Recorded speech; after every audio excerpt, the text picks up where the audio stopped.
Hello everyone, I'm Aditya Vora and today we'll be discussing the Physics 2211 Lab Report 1 which focuses on the idea of constant velocity.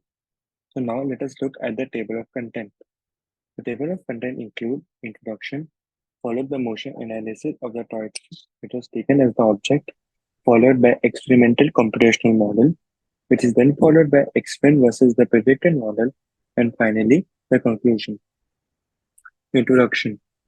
The objective of the study is to study the motion of a toy train, which is the object traveling at a constant velocity with respect to no change in speed or motion.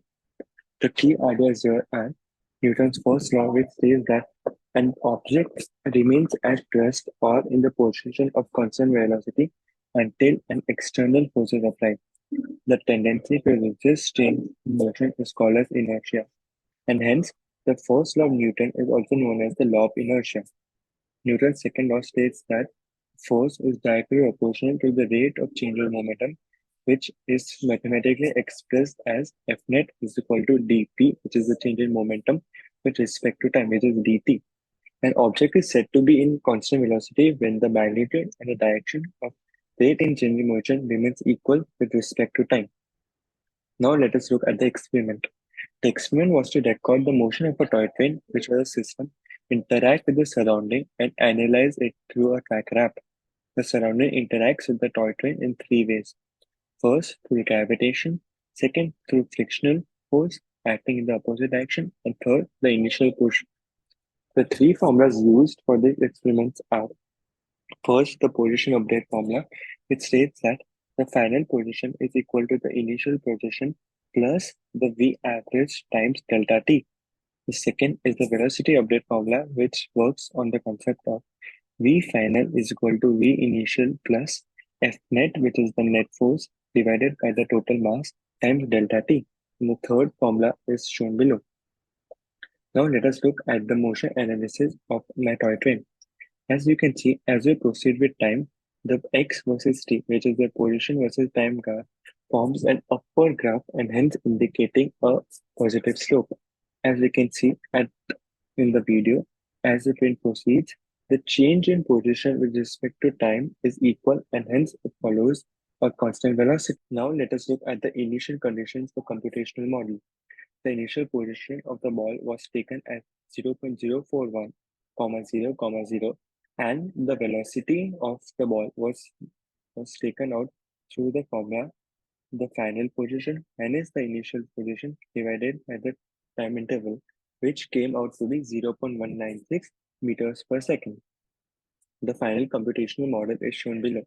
It should be noted that we assume that the air resistance experienced by the Rodwin is zero and the time interval is less than zero. And link has been provided in order to see the code further. Finally, the experiment versus observed graph is shown below. This is the most important graph. The blue dots represent the experiment position, whereas the red dot shows the model positions. The x-axis is taken to be the time interval in seconds, whereas the y-axis is the position in meters.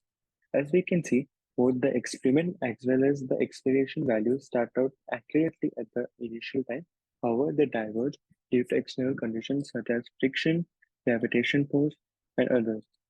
And it's very important to note that the experiment value might have some variations due to not following the ideal conditions, which we assume in lab.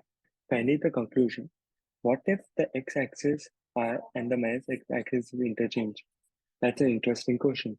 So if the axis of the graph is interchanged, the slope would also get interchanged, and hence, in this case, the slope will change from upward to a downward slope. Secondly, the observations are predicted through a computational model. Could you determine the number of push and pulls?